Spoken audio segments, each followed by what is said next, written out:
এখন শুনবেন রাত ৩০টার সংবাদ। রেডিও চেরাবেরা খবর পড়ছে সব দলের মা সরে দাঁড়া।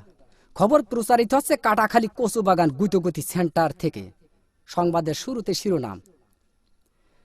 কাটাখালীর মিরির দুয়ার ভিতর একটি চাউলের খনি।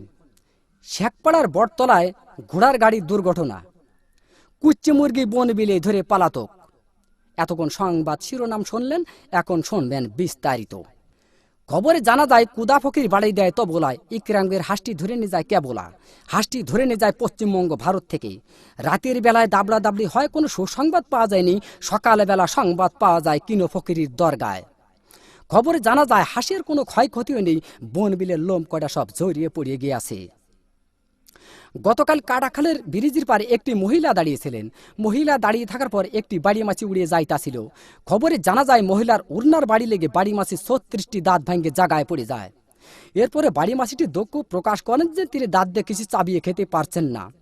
আমাদের কদবেল হায়দার বাড়ি মাছির দাঁত লাগানোর জন্য ৩৬ লাখ টাকা পুরস্কার প্রদান করেন। গতকাল কাটাখালীর মিরির দুয়ার ভিতরে একটি চাউলের খনি পাওয়া গেছে। তাতে ৩.৫ চাউল পাওয়া গেছে, আরও পাবো বলে আশা করা যাচ্ছে। এসব চাউল তোলার জন্য আমাদের শেখপাড়ার মণিকুমার যত কুলি সব ঠিক করা হয়েছে। আমাদের আমরা আলী বলেছেন, এই চাউল বাংলাদেশে থাকলে পারে বাংলাদেশের অভাব অনটন বেশি পরিমাণ বেড়ে যেতে পারে।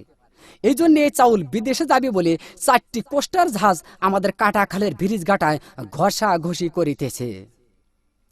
গতকাল বঙ্গোপসাগরে আগুন লেগে পানি পুড়িয়ে ছারকার হয়ে যায়, মাছের কোনো ক্ষয়ক্ষতিও নেই, শ্যাওলাকড়া নিরাপদ জায়গায় আছে।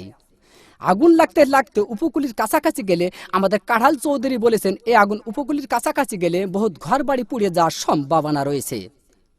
এই আগুন নিবানোর জন্য আমাদের মাগুরার তরফ থেকে ৭ বস্তা পেট্রোল ও ১৪ বস্তা কেরোসিনের তেল পাঠানো হয়েছে। গতকাল আরিচার ঘাটে একটি হাতি যাইতাছিল। হাতি যাওয়ার পরে ফেরিখানা নষ্ট হয়ে যায়। ১৫-১৬ খানা বাস বুঝাই সত্ত্বে হাতির পিঠের পার ফেরিটি তুলে দেওয়া হয়েছিল। হাতিটি নিমিজিমি করে যাইতাছিল, এক রয় নামাজের পাড়ায় হাতি চ্যাপ্টা হয়ে গেল। রয় নামাজের পাড়ায় হাতি চ্যাপ্টা হয়ে গেলে বাস কয়েকখানা দরদর করে পানির ভিতর পড়ে যায়। খবরে জানা যায় বাসের ভিতর যত লোকজন ছিল, লোকজনের কোনো ক্ষয়ক্ষতিও নেই, বাস কয়েকখানা হাট পেল হয়েছে। এরপর এক মহিলায় বাস কয়েকখানা বাহাত দিয়ে টান দিয়ে তুলে আরিচার হোটেল থেকে ১৪ বালতি ফ্যান খায় সুস্থ